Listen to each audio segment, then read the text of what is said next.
नमस्कार, जी मीडिया के digital platform पर आपके साथ मैं हूं आयुष सूर्यवंशी। अमेरिका, इजराइल और ईरान जंग का 17वां दिन है। इस बीच जापान और ऑस्ट्रेलिया ने हॉर्मुज स्ट्रेट में वॉरशिप भेजने से इनकार कर दिया है। कई और देशों ने भी इनकार किया। दरअसल पश्चिम एशिया संकट को लेकर अमेरिका फंस गया है।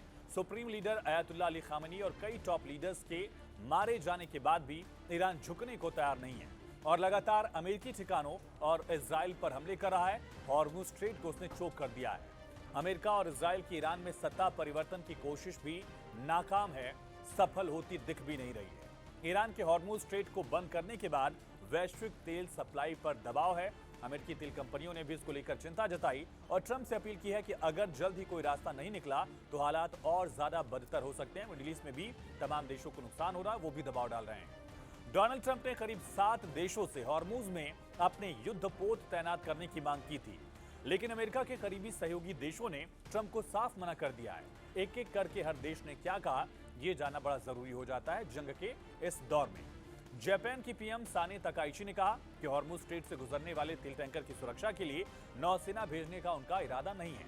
जापान अपने क्रूड ऑयल का लगभग 90% और एलएनजी का 11% इस रूट से ले आता है। इसके बावजूद वो ट्रंप का साथ देने को बिल्कुल तैयार नहीं है। ऑस्ट्रेलिया ने भी साफ कर दिया कि वो हॉर्मुज में अपने युद्धपोत नहीं भेज रहा है। ऑस्ट्रेलिया खुद एलएनजी एक्सपोर्ट करता है, लेकिन रिफाइंड फ्यूल यानी कि पेट्रोल, डीजल, जेट फ्यूल वो आयात करता है।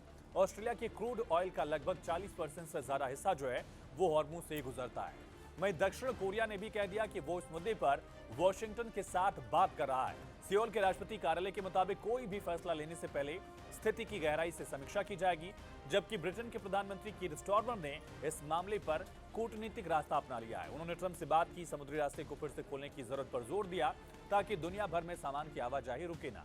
स्टारमर ने कहा कि हम बात कर रहे हैं। उन्होंने कनाडा के प्रधानमंत्री मार्क कार्नी से भी इसको लेकर चर्चा की है, लेकिन कनाडा ने ईरान इजराइल संघर्ष में सैन्य भागीदारी से साफ इनकार कर दिया।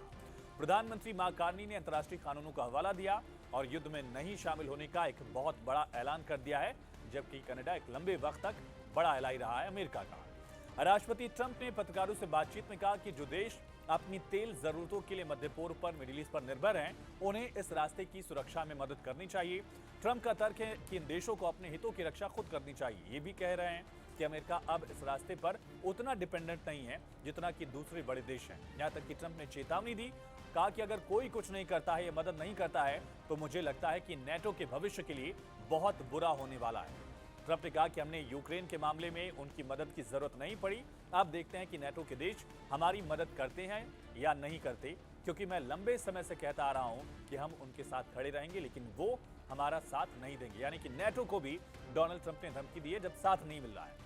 खास तौर पर चीन का भी नाम लिया, कहा कि चीन अपनी तेल सप्लाई का एक बड़ा हिस्सा हॉर्मुज रास्ते से ही मंगवाता है। हालांकि ये नहीं बताया कि चीन इस गठबंधन का हिस्सा बनेगा या नहीं। ट्रंप की इन कोशिशों के बावजूद अभी तक किसी भी देश ने सेना भेजने का वादा नहीं किया है। इस बीच अंतर्राष्ट्रीय बाजार में तेल की कीमतें लगातार बढ़ती चली जा रही हैं और ग्लोबल ऑयल सप्लाई पर एक बहुत बड़ा खतरा है।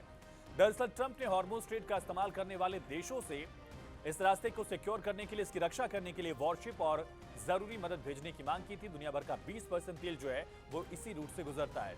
नेटो को भी धमकी दी थी, कहा था कि अगर सहयोगी देश हॉर्मुज स्ट्रेट को खुला रखने में मदद नहीं करते हैं तो नेटो का जो भविष्य है वो बहुत खराब हो जाएगा। लेकिन इसके बावजूद कोई देश डोनाल्ड ट्रंप का अमेरिका का इस युद्ध में अब साथ नहीं दे रहा है।